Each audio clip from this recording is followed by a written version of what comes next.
যুবক ভাইয়েরা, যুবতী বোনেরা শুনে রাখেন, হারাম রিলেশন এবং হারাম সম্পর্ক কখনো মানুষকে সুখ এনে দিতে পারে।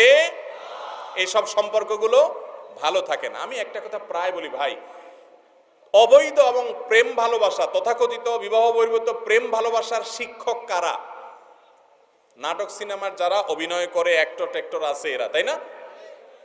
এদের বিয়েগুলোর অবস্থা কি কি বলেন?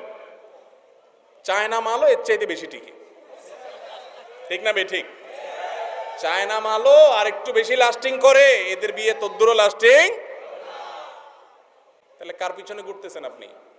আমি সব জায়গায় বলি, এই যে মুরব্বীরা যারা বয়স্ক আছেন, জিজ্ঞেস করে দেখেন, চাচির সাথে চাচার যে সম্পর্ক, এটা সুপারগুলোর চাইতে আরো শক্ত।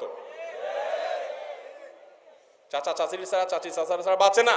আর যুবকরা, আমি সব জায়গায় বলি, যুবকরা এখন এত ভালোবাসাবাসি, I love you too message দেন, পাল্টা মেসেজ ফেসবুকে, মেসেঞ্জারে, মোবাইলে ফুল দেন, চটপটি খাওয়ান, চাইনিজ খাওয়ান, ফুচকা খাওয়ান, বাজারে নিয়ে যান, জামা কাপড় কিনে দেন, এত কাহিনী করেন, এরপরও 2 দিন পরে চুলাচুলি আর মারামারি ছাড়া কিচ্ছু নেই।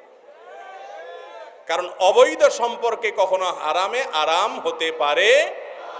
এজন্য আল্লাহ তাআলা বুক ভরা ভালোবাসা সবার মধ্যে দিয়েছেন। আপনারা যারা বয়সে তরুণ, এখনো ছোট মানুষ, এই বুক ভরা ভালোবাসা আল্লাহ দিয়ে রেখেছেন। এই ভালোবাসা জমায় রাখেন, বৈধ স্ত্রীর অপেক্ষা করেন, সকল ভালোবাসা তখন তাকে নিবেদন করবেন।